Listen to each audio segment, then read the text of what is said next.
Hello नमस्ते सबैजनालाई स्वागत छ मेरो मिनी ब्लगमा। आज चाहिँ मेरो माटो लिन गएको रामनवमीको लागि।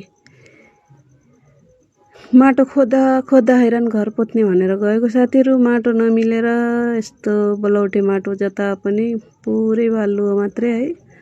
हाम्रोतिर रामनवमीमा पनि पुरै घर चोख्याएर कसैले अब ठुलो बलि पनि हान्छ है। राँगा खसी बोकाहरू, खसी त अब हान्दैनन्, बोकाहरू मुर्गा अब के चढ्छ उही चढाउँछन् हाम्रोतिर। तपाईहरुकोतिर के गर्नुहुन्छ खै।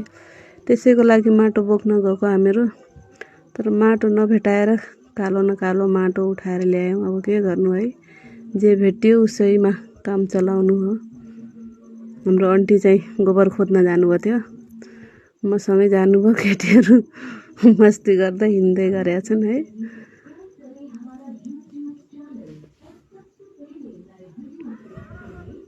तल खाल्टोमा छ नि माटो, उकालोमा ल्याउन अलि गाह्रो हुन्छ माथि।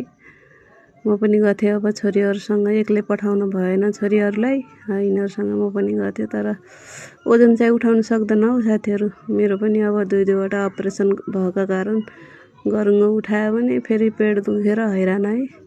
त्यसैले केटीहरूलाई लगेर गएको थिएँ म। अब अलिअलि त उनीहरूलाई हेल्प गर्नै पर्यो।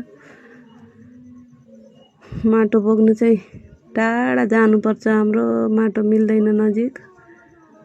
तपाईहरुकोतिर नजिक मिल्छ होला, हाम्रोतिर त धेरै टाढा जानुपर्छ। उता भइसाल्ने भनेको कोहीले म्युजिक लगाएको छ छिमेकीमा, कोही र भाँडा पछार्या छन्। अब के गर्नु, यस्तै छ।